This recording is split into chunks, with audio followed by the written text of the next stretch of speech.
გამარჯობა, მე გიორგიო, ზოგიერთად ვიცნობთ for loop-დან, ან ეხლა გამიცნობთ. ძალიან დიდი მადლობა რომ მოხვედით hackathon-ზე და რეგისტრირდით და ასევე მოხვედით ჩემს talks-ზე.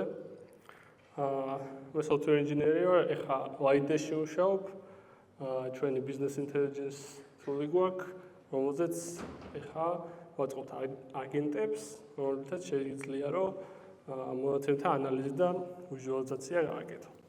და დღეს მოგიყვებით ესეთი title-ი აქვს talks, Structure and Implementation of Agentic Programs, რომელიც რეალურად ხუმრობაა და ამ წიგნის რეფერენსია. ეს ძალიან კაი წიგნია, ეს თოქი ახლოს არ მივეხა, მაგდენი იმედები არ გქონდეთ, მაგრამ დაახლოებით მსგავსი რაღაცა მინდა ამ თოქში გავაკეთო, რომ მოგცეთ ის საწყისი, რომ დღეს hackathon-ზე თუ აქამდე არ გქონიათ დიდად AI-სთან და AI API-ებთან მუშაობა, ის გამოცდილება, მაგრამ ზოგადად კოდის წერის გამოცდილება გაქვთ, ეგ გაგიმარტივოთ. და თან მინდა რომ პირველი დაახლოებით 10-15 წუთი იქნება ის ნაწილი, როცა ეს იქნება სლაიდები არ მაქვს, მარტო live demo იქნება, რაღაც კოდის ფრაგმენტებს გაჩვენებთ, ამებს ერთად გავივლით და მე შეგვიძლია უფრო კითხვა-პასუხის რეჟიმში გავაკეთოთ და სხვადასხვა ტიპის ჟანრის აგენტები განვიხილოთ, როგორ შეიძლება და რა სტრუქტურით შეიძლება რომ დავაიმპლემენტოთ. ხე? აი, ვის გიმუშავიათ ნებისმიერ AI API-სთან. ხე? საკმაოდ ბევრი ხალხი. ოკეი, საინტერესოა. მოდი დავიწყოთ. ოკეი. და დავიწყოთ მარტივი მაგალითით რა. იმისთვის რომ გამოვიყენოთ ნებისმიერი მოდელი LLM-ი, სანამ საერთოდ აგენტებზე მივალთ, ეს შეგვიძლია მარტივად გავაკეთოთ, OpenAI-ის packages გავუყენებთ, ხო? ყველაზე მარტივი გზა არის, დავაიმპორტებთ რაღაც OpenAI-ის და შემდეგ ვქნით ესეთი სტილის ობიექტს, ხო? უთითებთ რა არის ჩვენი მოდელი და უთითებთ რა მესიჯები გვაქვს. მესიჯებს აქვს როლი. ან შეიძლება მესიჯი იყოს სისტემის ტიპის და სისტემის ტიპის მესიჯზე მოდელი დატრენინგებულია, რომ უფრო მეტი წონა მისცეს და უფრო კარგად გაითვალისწინოს და გვაქვს user-ის როლის მესიჯები. ასევე არის კიდევ სხვა მესიჯები, რომელსაც ნელ-ნელა ვნახავთ. და ეს რა ფიჩა ურთოთ, რომ გამოჩნდეს. ოკეი, აქ სისტემში მიწერია, რომ იყოს ასისტენტი, რომელიც დამეხმარება ჩემი watch-list-ის მომზადებაში ფილმებს და ასე შემდეგ. და მესიჯი, რასაც მე აქ ვგზავნი, არის გამარჯობა, მე ვარ გიორგი. მოდი გადავიდეთ შემდეგზე. აქ დაახლოებით იგივე setup-ი მაქვს, ერთადერთი რაც შევცვალე არის, რომ system prompt-ი იგივეა, მაგრამ გავიტანე, რომ დიდი ადგილი არ დაიყავოს ეკრანზე და ისევ ვიძახებ ამ API-ს. მოდი გავუშვათ ახლა ეს კოდი, ანუ ორი მესიჯი გვაქვს სისტემი და გამარჯობა, მე ვარ გიორგი.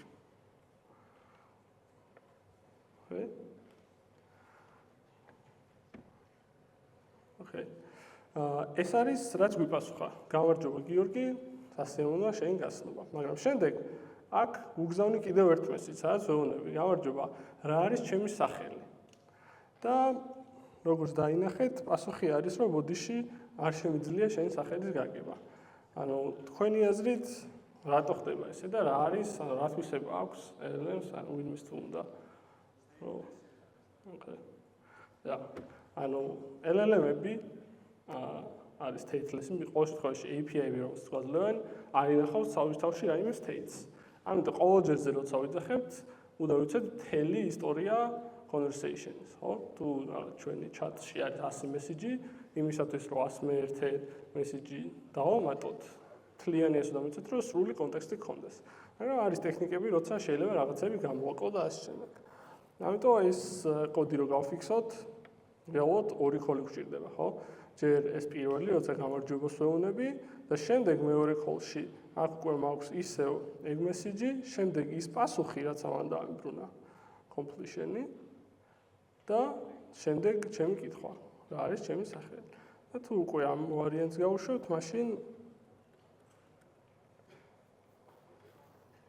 ეს პირველი პასუხი, რომელიც უკან დაუბრუნოთ და შემდეგ უკვე პასუხობს, რომ იცის ჩემი სახელი, იმიტომ რომ ეს კონტექსტი მას მივეც. და გადავიდეთ შემდეგ იმაზე.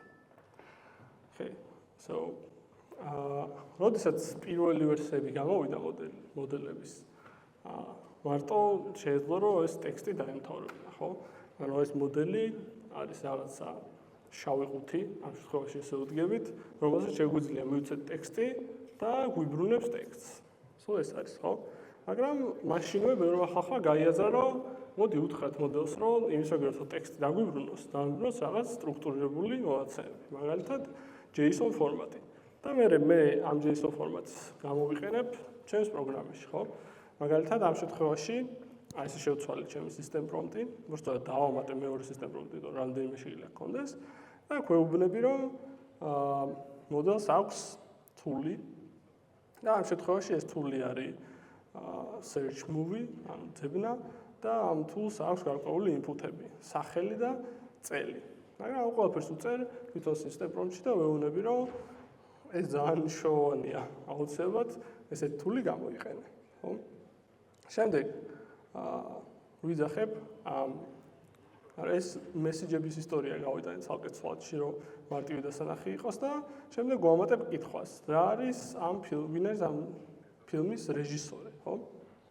და როდესაც ამას გამოვიძახებ, შემდეგ ამას ლოგავ და პასუხზე ვცდილობ, რომ JSON ფარსი გამოვიყენო, ანუ ეს output-ი, რომელიც გთხოვე, რომ გთხოვ JSON-ი დავიმბრუნე, გავუპარსო და იმ შემთხვევაში თუ გაიპარსება და მართლა ვალიდური JSON-ი, მაშინ გამოვიძახო მართლა ჩემი ის და მართლა მოვძებნო, სხვა შემთხვევაში ვუყავ, რომ იცი არ შემიძლია.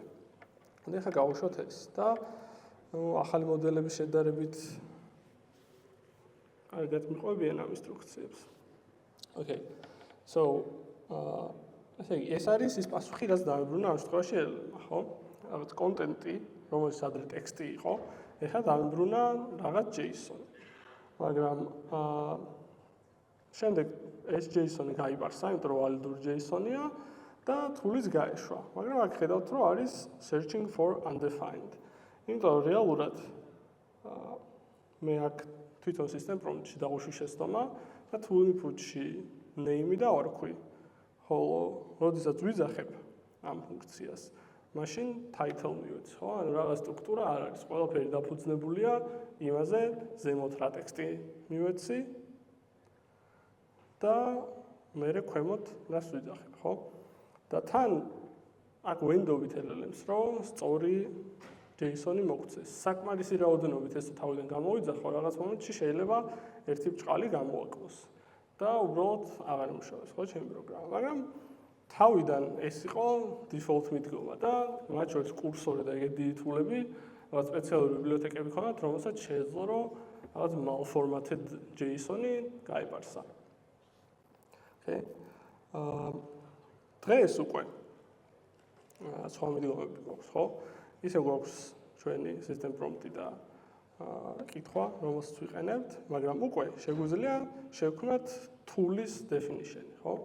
აი ესეთ ფორმატს გვაძლევს მაგალითად OpenAI და უკვე ყველა provider-ს აქვს, სადაც შეგვიძლია ავღწევოთ, რომ მოდელს ვაძლევთ რაღაც ფუნქციას, რომელსაც ქვია search movie, რაღაც თავისი description-ი აქვს კონტექსტისთვის და აქვს პარამეტრების კაცად განსაზღვრული სქემა. ეს არის JSON სქემა, ხო? და ამ პარამეტრებში აუცილებლად უნდა იყოს title-ი და აუცილებლად უნდა იყოს წელი.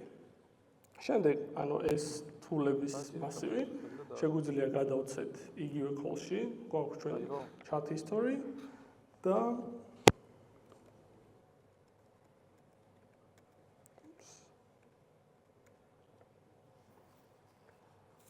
ამჯერად, როდესაც პასუხს გაგვცემს LLM-ი, content-ში, სადაც ადრე ტექსტს გვიგზავნა და მან არაფერი არ იქნება, მაგრამ tool call-ებში გამოგვცემს სპეციალურ მასივს, რომელშიც იძახებს ამ ჩვენ search movie ფუნქციას და არგუმენტებში გამოგვცემს JSON-ს.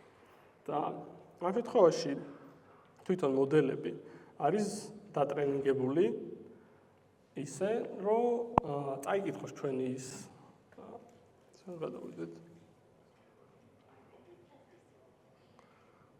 როდესაც დაინახეს მოდელ პროვაიდერებმა, რომ ეს case-ი ხშირი იყო და დაატრენინგეს თავიანთი მოდელები, რომ ესეთი სქემები წაიკითხათ და ასევე დაატრენინგეს, რომ output-ში ქონდათ გარკვეულ ტეგებში ეს JSON output, ხო? ან რეალურად თავიდან როგორც თქვით, მოდელები არის string in, string out, ამიტომ რეალ ტექსტს მისცემ და ტექსტს გიბრუნებს. ამ ტექსტში სადღაც არის მსგავსი რაღაც მონიშნა და თვითონ ეს API provider, ამ შემთხვევაში OpenAI ჩვენ ამას გაგვიპარსავს და მოგაწვდის ისე, რომ გქონდეს ეს კარგი API, ხო? ანუ რეალურად მოდელმა დაგვიბრუნა tool call-ი. მაგრამ რადგან მოდელი არის text in, text out, მოდელს არ შეუძლია რომ ამას ფუნქცია გამოიძახოს ჩვენს კოდში, ხო? ეს ყველაფერი ჩვენთან უნდა მოვაგვაროთ. Okay? და ამას ნახავთ შემდეგ მაგალითში. ისევ გვაქვს ჩვენი chat history, როგორც გახსოვთ, ყოველ ჯერზე ყველა ჩვენი message უნდა გადავცეთ. გვაქვს ეს tool definition-ები, რომელსაც გაახეთ, ერთი tool-ი გვაქვს ფილმის ძებნა, მეორე გვაქვს watch list-ში დამატება და აღწერილი გვაქვს ალბათი პარამეტრები. შემდეგ ვიძახებთ მოდელს ამ ჩვენი chat history-ით და tool-ებით. მოდი შევამოწმოთ რა იქნება პასუხი და შემდეგ შეგვიძლია რომ თუ ამ პასუხში არის tool call-ები, პირველ რიგში ეს tool call-ები უკან უნდა დაუბრუნოთ, ხო? ჩვენ ყოველ ჯერზე ჩვენს message history-ს ვაახლებთ, რომ ყოველი შემდეგი გამოძახებისთვის გქონდეს განახლებული message history. შემდეგ შეგვიძლია ყოველ tool call-ზე გადავირბინოთ და იმის მიხედვით რა function name-ია, როგორც გვინდა ისე დავხენდოთ და გამოვიძახოთ, ხო? ამ შემთხვევაში მაგალითად tool call-ებში დავიბრუნდა search movie, ავუპარსავთ არგუმენტებს, გამოვიძახეთ ამ ფუნქციას, რომელიც რეალურად რაღაც ფუნქცია, რომელიც მე დავწერე, რომელიც რეალურად ლოგავს, რომ ეს ფილმი მოიძებნა და რაღაც dummy data-ს აბრუნებს, ხო, ამ შემთხვევაში, მაგრამ ნუ აქ რეალური use case შეიძლება იყოს.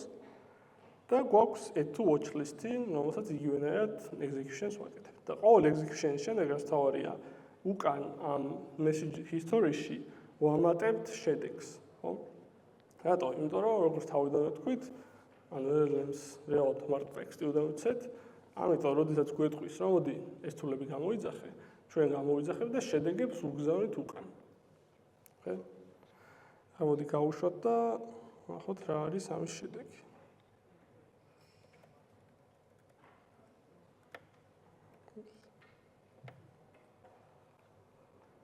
Okay.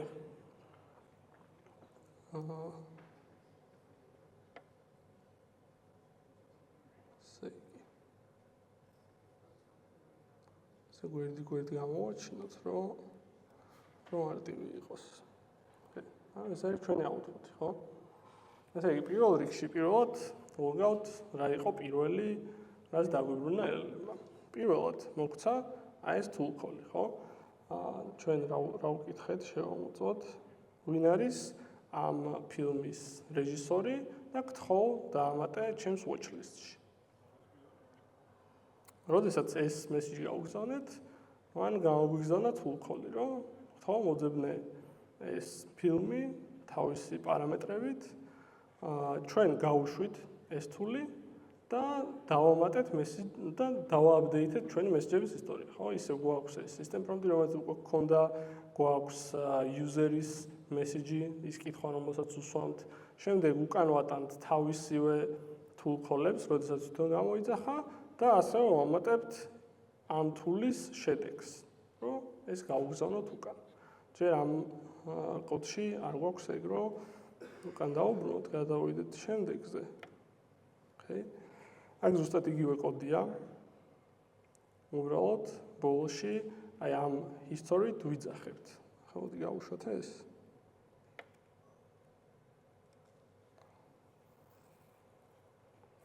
Okay. ანუ ამ შემთხვევაში რა გავაკეთეთ, ხო? შევქმნით ეს ისტორია, რომელსაც იყო system prompt-ი, შემდეგ იყო ჩვენი კითხვა, შემდეგ LLM-მა დაგვიბრუნა, რომ მოდი, ხო, გამოიძახე ეს tool-ები. ეს tool-ები გამოვიძახეთ, ამის შედეგი უკან გავგზავნეთ და მან დაგვიბრუნა პასუხი, რომ ამ ფილმის რეჟისორი არის ეს ადამიანი. იმიტომ რომ ჩვენი მიცემული კონტექსტის მიხედვით შეძლო ამ პასუხის გაცემა, ხო? ანუ რეალურად აქ LLM-მა რა decision-ი მიიღო, რა გადაწყვეტილება მიიღო, ხო? პირველი რომ აირჩია რომელი tool-ი უნდა გამოიძახა და მას შემდეგ რა ჩვენ გამოვიძახეთ და უპასუხეთ, რომ ოკეი, ანუ აი ეს არის მაგის პასუხი. ამ კონტექსტიდან გამომდინარე, გამოიტანა დასკვნა, ხო? დავიდეთ შემდეგზე.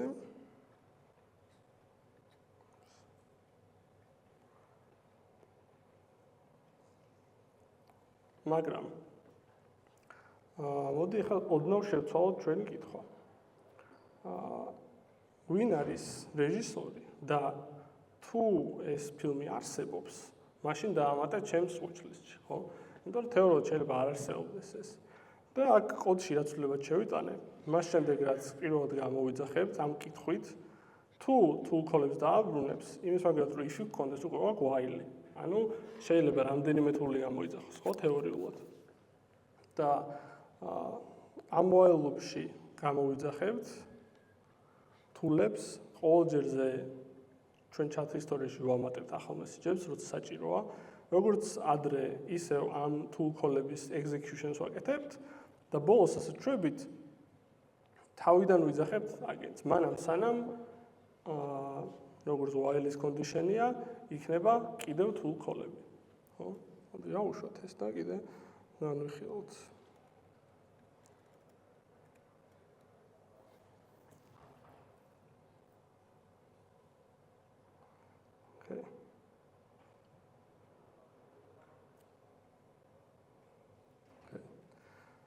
რა მოხდა ახლა? ეგ logout ყოველ ჯერზე როცა ამ while loop-ში შევა და logout რომელი თულები მოგცა, ხო? ასე იგი პირველად როცა while loop-ში შევიდა, მაშინ ჰქონდა თულქოლი search movie.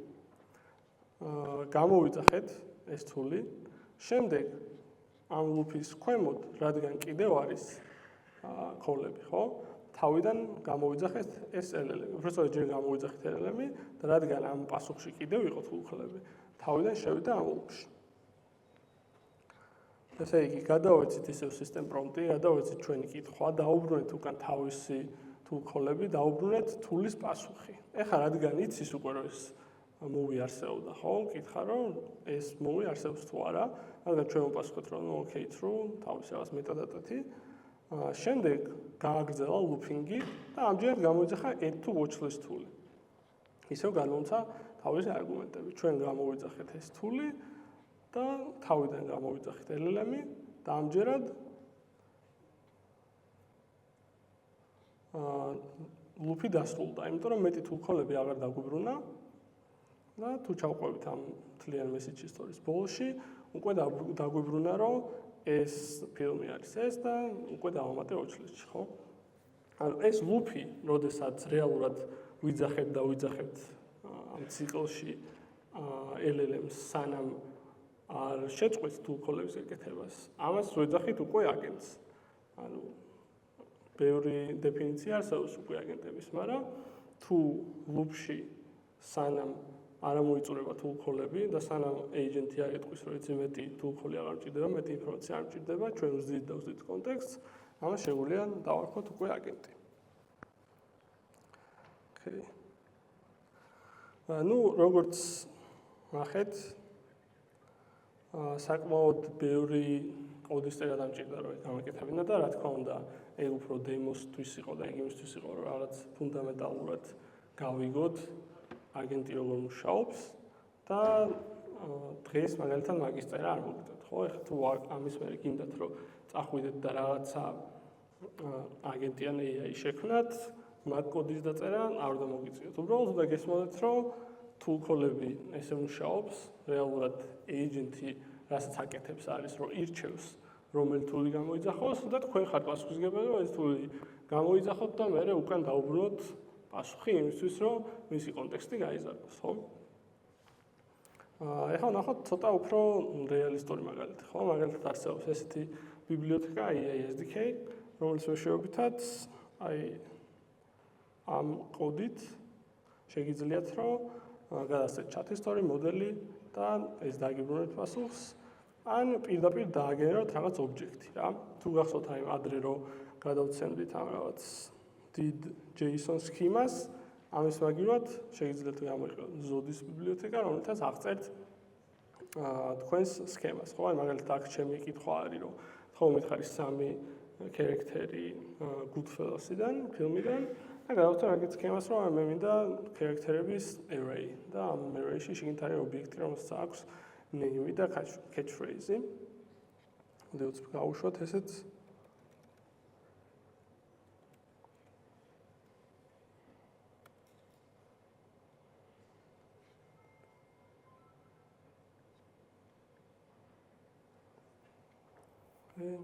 პირველი კითხვა იყო ვინ იყო დირექტორი და მეორე კითხვა იყო რომ მოიცა ეს array of objects რა. ეს ოღონდ ეს არ არის ხო agent-ი, მაგრამ ძალიან მარტივად შეგიძლიათ რომ ASDK-ით შეგქმნათ agent-ი, რომ თვითონ აქვს დაიმპლემენტებული loop-ი, შეგიძლიათ მისცეთ გარკვეული სტეპების რაოდენობა და მაგდენჯერ ჩაილუფება თავის თავში. რომლის მაგალითი ხონია შემდეგ სლაიდზე რა კოდის ფრაგმენტში. ესე იგი, ის agent-ი as პირველად თავიდან დავაიმპლემენტეთ იმ ორი თულით. მაგალითად ASDK-ში ესე შეგვიძლია. ესე ვახსენებთ ჩვენ system prompts, ისე იგივე კითხვა მაქვს, რომ JS-კენი მე ეს და ეს არის თვითონ აგენტის კოდი. ესე იგი, გადავაცემთ chat history-ს, ვეუბნებით რომ მაქსიმუმ თქვა 4-ჯერ ჩაილუფე, გადავაცემთ თულებს. ASDK-ის თავის helper-ი აქვს თულის დეფინიციისთვის. ეს რაღაც description-ია კონტექსტისთვის, გვაქვს პარამეტრები და გვაქვს execute callback-ი, რომელიც არის რეალურად სადაც უშვებთ ჩვენ კოდს და ამ ეს ფუნქციასაც დააბრუნებს, ის დაუბრუნდება უკან LLM-ს. ორი თული გვაქვს, ფილმის ძებნა და watch-list-ში დამატება. მოდით ეს გავუშვოთ.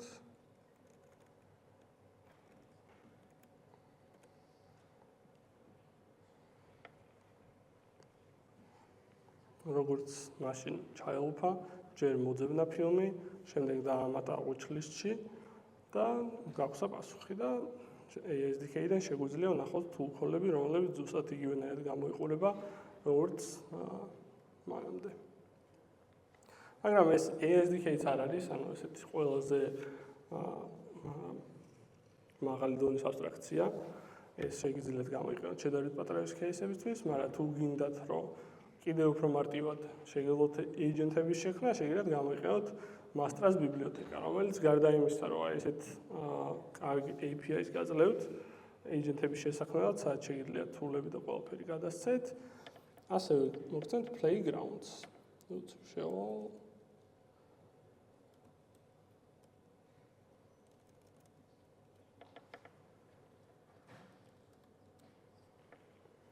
npm installs და დავაყოლოთ ერთი არც ამ Wi-Fi-ზე ამდენი ხანი დასჭირდება.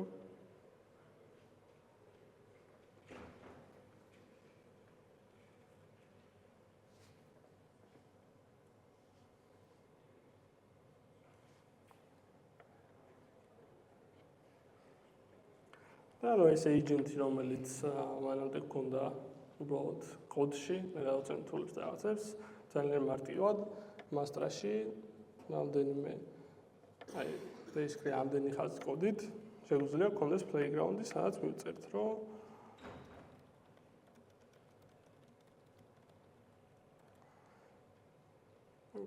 როგორც ჩანს API-ის დამატება დამოვიწყდა, მაგრამ უნდა Windows სიტყვაზე ამჯერად. სულ იყო demos ნაწილი, ამის კოდი GitHub-ზე დევს და ვისაც დაინტერესებს შემდეგ გაგიზიარებთ. ეგ იყო და თუ ჩემი გეგმა ეგეთია, რომ თუ რაიმე კითხვები გაქვთ, ან გაინტერესებთ კერძოდ რაღაცა ჟანრის agent-ების შექმნა, და გაინტერესებთ როგორ მივუდგეთ, შეგვიძლია ეგ განხილოთ.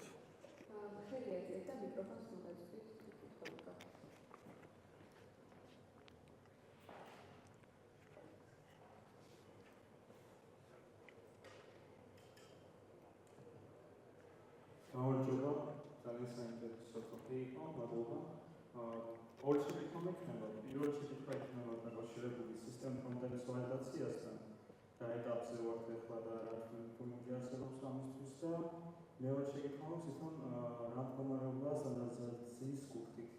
თავიდან მახსოვს, რომ არასებული სტანდარტები სოციალურ მოდელებს შორის და ახლა რა ეტაპზე ვართ, რამე შეცვალა MCP პროტოკოლმა თუ მაინც ყველას თავისებური სტანდარტები აქვს. მადლობა. ესე იგი პირველი იყო სისტემ პრომპტების ვალიდაციასთან დაკავშირებით, ხო? ნუ ჯერ ვთქვათ, რომ როდესაც რაღაცა რეალურად tool agents აკეთებ, ბევრად დიდი იქნება სისტემ პრომპტი ვიდრე ეს, ხო?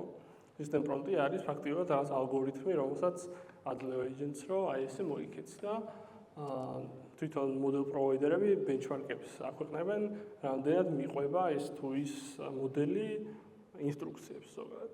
რაც შეეხება ვალიდაციას, რადგან LLM-ების სტატისტიკური სისტემებია და დეტერმინისტული არ არის, რა თქმა უნდა რთულია, მაგრამ არის უკვე რაღაც მიდგომები, როგორ შეიძლება რომ ჩვენი პრომპტები იმის მაგივრად რომ ეს ხელი დავწეროთ ტექსტად, ასე ვთქვათ, დავაგენერიროთ, ხო? მაგალითად, ესეთი ძალიან საინტერესო library არის. ხო, ნუ ეს კურსი შეგიძლიათ ნახოთ, DSPY. თუმცა ახლა მეც როდესაც მიწერს აგენტებთან მუშაობა, ყველაზე მოსაბეზრებელი არის ხოლმე სისტემ პრომპტის დაწერა, იმიტომ რომ ახლა კოდს როცა წერე შეიძლება ტესტები დავწერო მარტივად და ასე შემდეგ, მაგით დატესტო, ხოლო პრომპტს კი შეგიძლია რომ evaluation-ები გავუკეთო შენ agents, მაგრამ რა თქმა უნდა უფრო ძვირადღირებული და ასე შემდეგ. ხო, DSPY რასაც გთავაზობს არის რომ შექმნა რაღაც მინიმალური პრომპტი და შემდეგ LLM-ის გამოყენებით, რაღაც deep learning-ის მიდგომების გამოყენებით ეს გაუშვებს ამ პრომპტს ბევრჯერ, იმის მიხედვით რა feedback-ი აქვს, ანუ ფაქტობრივად უნდა მისცე შენ input-ი, output-ი, basic system prompt-ი და რაღაც მეტრიკი, რომელიც ზომავს რამდენად სწორად გაქცა პასუხი. და რამდენიმე იტერაციას გააკეთებს და თვითონ დააოპტიმიზირებს პრომპტს რა. ცოტა ედუეს ტოპიკია, მაგრამ შესაძლებელია ეგ. ეგ არის სისტემ პრომპტებზე რჩევილი ეგიბას ხო და რაც შეეხება სტანდარტიზაციას, ნუ აი ეს library-ები მე რაც გაჩვენეთ, მაგალითად AI SDK, ეგ იმას გაძლევს, რომ სხვადასხვა პროვაიდერებთან შეგიძლია, მაგალითად შეიძლება Anthropic-იც გამოიყენო და OpenAI-ც მარტივად და აღარ ხარ დამოკიდებული API-ებზე რა, მაგის რაპერია. სხვა მხრივ ახლა თვითონ MCP სხვა პრობლემას ჭრის, რომ MCP რეალურად არის tool-ები, ოღონდ იმის მაგალითად რომ შენი კოდში იყოს over the internet tool-ებს გაძლევს და ნუ ყოველდღე რაღაც ახალი სტანდარტი იქნება ამის გარშემო, იმიტომ რომ ჯერ ძალიან ახალია ეს სფერო. მადლობა.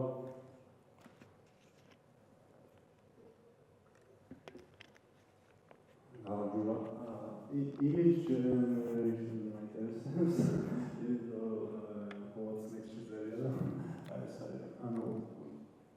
ზუსტად იგივე პრინციპი ხომ თქვენ საიდან გაქვთ ინფორმაცია what's next-ზე, ანუ საიდან გაქვთ ინფორმაცია, არ მინახებია. YouTube-ზე ხო. რამდენი ახლა აი მაინტერესებდა რომ გავაგზავნოთ სიტყვაზე ამ დამიგენელი რაღაცა ფოტო ლინკს აგდებს თუ რამის ხანაერად ხდება image generation-ი აი SWOT-ის API-დან მოინტერესებს. ხო, კაი კითხვა არის. თან გითხრა არ მიცდი რა. OpenAI-ისა და ბევრ სხვა პროვაიდერს. მე მგონი პრინციპში OpenAI ერთადერთი ესეთი general model provider, რომელსაც სურათების საპორტიც აქვს. არ ვიცი Gemini-ი უკვე დაამატა თუ არა თავის API-ზე.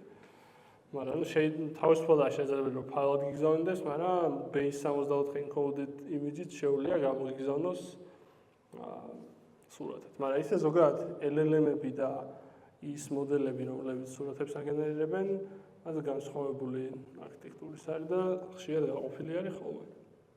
ანუ შესაძლებელია და თვითონ flow და მიდგომა, მეც აქ აღწერე, ძალიან მსგავსი იქნება სურათებზე, ანუ არაფერი არ იქნება განსხვავებული კონცეპტუალურად. შენ რის გაკეთებას აპირებ დღეს? სურათები გაინტერესებს და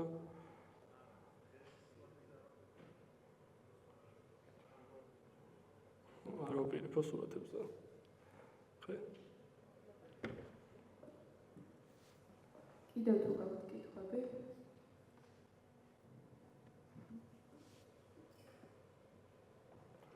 შეგიძლიათ ისიც მითხრათ თუ ვინ და თქვათ თუ ვინმე რაღაც იდეა გაქვთ გაკეთება გინდათ და თქვათ ჯერ არ გიპოვნიათ გუნდი და ასე შემდეგ თქვათ და აქ შეიძლება როგორც დაინტერესდეს რა. სალამი გიომართ. Light-ზე რომ უთხრა და by default თუ იყენებთ რომელიმე LLM-ს და რატო გაქვთ არჩეული მაგალითად თუ არის default რომელიმე რატო არის არჩეული და თუ გაქვთ სხვადასხვა LLM-ს Okay. ხო, Light-ზე შეგამპლენსაც მუშაობ და ვაკეთებ business intelligence tools, ანუ რაღაც data analysis tools. და ანუ ეს პროდუქტი არის და ეხა ბოლო პერიოდში დავამატეთ agent-ები, რომელსაც შეუძლიათ, რომ როდესაც მიწერო, ეხლა თქვა რამდენი ორდერი გქონდა ბოლო 3 თვის განმავლობაში და ასე შემდეგ რაღაც კითხვებს, აგიგოს ვიზუალიზაციებს და თან გიპასუხოს. ვიყენებ, ანუ გვაქვს საპორტი სხვადასხვა მოდელების, იმიტომ რომ AI SDK-ს ვიყენებ და ამიტომ საკმაოდ მარტივია რომ გადავცვალოთ, მაგრამ ძირითადად ვიყენებთ OpenAI-ის მოდელებს, იმიტომ რომ OpenAI-ის მოდელებს აქვთ ეგრეთ წოდებული structured output-ის საპორტი, რომელიც არის რომ როდესაც ჩვენ გაასწავლეთ სქემას ობიექტისას, ხო? უფრო კარგ გარანტიას გაძლევს, რომ აუცილებლად დაგიბრუნებს ვალიდურ JSON-ს. ანუ აგენტები ისე მუშაობენ ზუსტად როგორც კარგი QA ინჟინერი რო დამუშავდეს რა. მას შემდეგ რაც აგენტს გავუშვებ, ყველანაირი edge case-ი, რაც შენს tool-ებში შეიძლება გქონდეს, თუ საკმაოდ იყენებს ხალხი, ეს edge case-ები გამოიცდება რა. ამიტომ რაც უფრო კაცრი სქემა გაქვს, მათ შორის აქ შეიძლება გამოიყენო უფრო ისეთი ტაიპები რა, მაგალითად union ტაიპები, discriminated union-ები და ეგეთ რაღაცები, რომ არავალიდური state-ები გამორიცხო, ასე ვთქვათ რა. OpenAI-ს აქვს ამის ერთ-ერთი ყველაზე კარგი საპორტი და ამიტომ ვიყენებთ მაგას. ეს UI-ში არც გვაქვს მოდელის შეცვლის ის, იმიტომ რომ ჩვენს user-ებს დიდად არ აინტერესებს, ჩვენ თვითონ ავტესტავთ და ჩვენ თვითონ ვაკეთებთ evaluations, რომელი აგენტი ჯობია, მაგრამ რომელი LLM-ი ჯობია, მაგრამ ალბათ თავარი trade-off-ი ხარჯ გვაქვს, არის სიჩქარე და სიჩქუიანი, ასე ვთქვათ რა. და სხვადასხვა ეგეთი ეგეთ საიტი არსებობს, სადაც ძალიან ბევრი ჩარტებია სხვადასხვა რაღაცებზე, მაგალითად, რავი.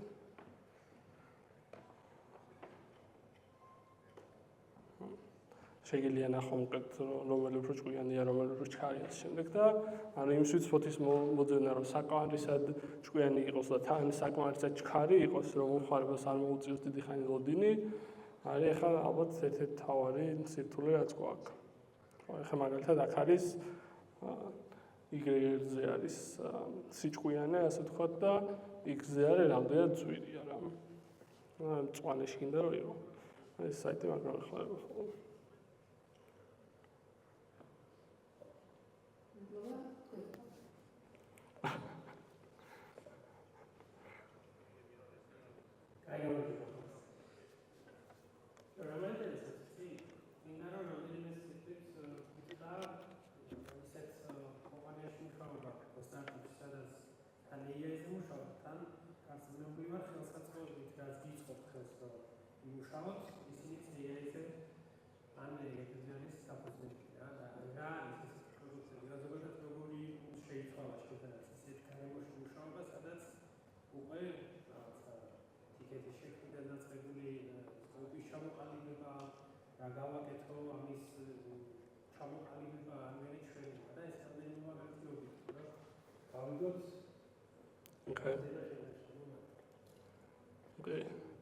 Okay.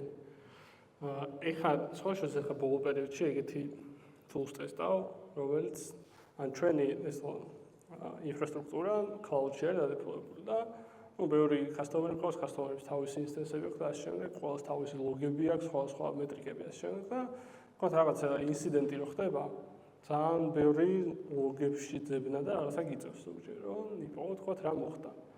და ერთ რაღაცას ახლა ტესტავთ, ანუ incident.io-ს აქვს და ცალკე თულიც არის traversal-ი, რომ შეიძლება ეს ბოტი მონიშნო, რომ აი რაღაცა ინციდენტია დაახლოებით ამ ინსტანსზე და ეცდება, რომ მაქსიმალურად ბევრი ლოგები და მეტრიკები და ყველაფერი მოიძიოს და LLM-ს აჭამოს basically და ამან რაღაც დასკვნა დაგიდოს, რომ აი სავარაუდოდ ეს მოხდა.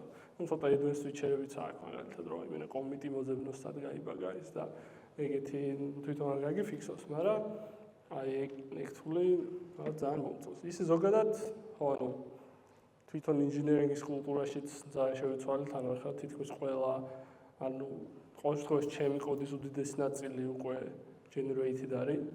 ანუ მიუხედავად იმისა, რომ ყველა ხაზი მაქვს წაკითხული, თვითონ დაწერა, ძირითადად ხდება გენერაცია.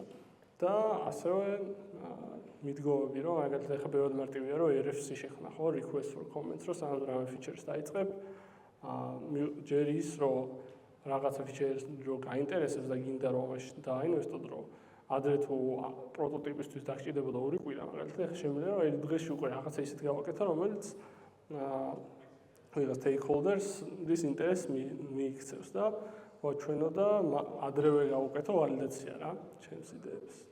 ეხლა ბოლო პერიოდში ჩვენ open source ვართ, ამიტომ ყველაფერი GitHub-ზე გქონდა რაღაც ნაწილი, ეხლა linear-ის გამოყენება დავიწყეთ და აი linear-ის ავტომატიზაციების ინტერესიც მაქვს ეხლა, მაგრამ ჯერ არ ჩავძიებდი ვარ. By the way, ვინც არ იცით, აი ბოლო 2 კითხვის ავტორები, გუა და ლეონი არიან ჩვენი ერთ-ერთი წინა ჰაკათონის გამარჯვებულები. და დაელაპარაკეთ ამ ხალხს რაღაც ტიპებს მოგცემენ. მადლობა, კიდევ თუ გაქვთ კითხვები? ოკეი, თემატიკასთან დაკავშირებით რადგან ამოვწორეთ კითხვები უშუალოდ ჰაკათონის ფორმატზეც თუ ეგეთ დავასრულოთ, თუ შეიძლება გამართოს. ოკეი, აი, ჰაკათონის ფორმატთან დაკავშირებით თუ გაქვთ კითხვები? პირველში მადლობა გიორგის.